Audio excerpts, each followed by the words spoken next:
નમસ્કાર. શું તમે જાણો છો કે બ્રિટિશ કેપ્ટન વિલિયમ હોકિન્સ કઈ સદીમાં સુરત આવ્યા હતા?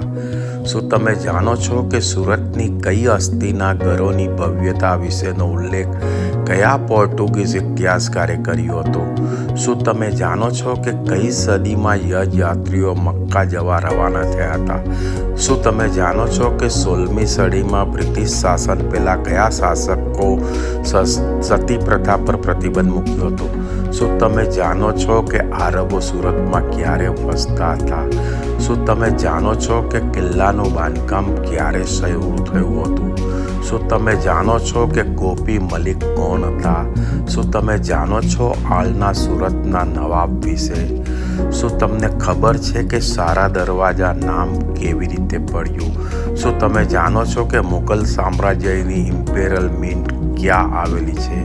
શું તમે જાણો છો કે 15મી સદીના કયા લેખમાં સૌ પ્રથમવાર સૂર્યપુર શબ્દનો ઉપયોગ કરવામાં આવ્યો હતો? શું તમે જાણો છો કે સરખેજ અને બિયાનાની કઈ વસ્તુની માંગ સુરતમાં હતી? શું તમને ખબર છે કે સુરતની મેઇન પોસ્ટ ઓફિસનું નામ ડચ પોસ્ટ ઓફિસ કઈ રીતે પડ્યું?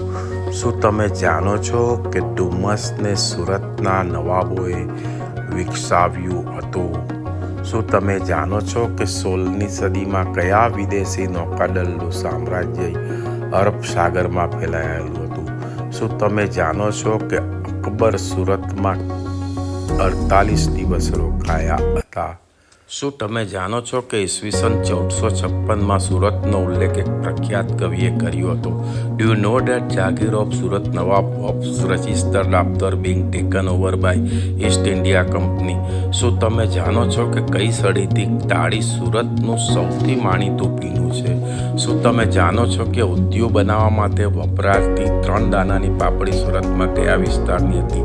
શું તમે જાણો છો કે રાંદેરના પ્રખ્યાત ખાવસા મ્યાનમારની વાનગી છે? શું તમે જાણો છો કે રંગોની પરોથા એ ચંગુન મ્યાનમારની વાનગી છે? શું તમે જાણો છો કે પ્રથમ ગુજરાતી નવલિકા લેખક એક સુરતી હતા?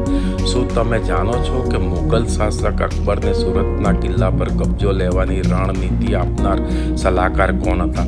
શું તમે જાણો છો કે હું પોતે પણ સુરતી છું અને આ બધી માહિતી કોણ આપશે? ધન્યવાદ.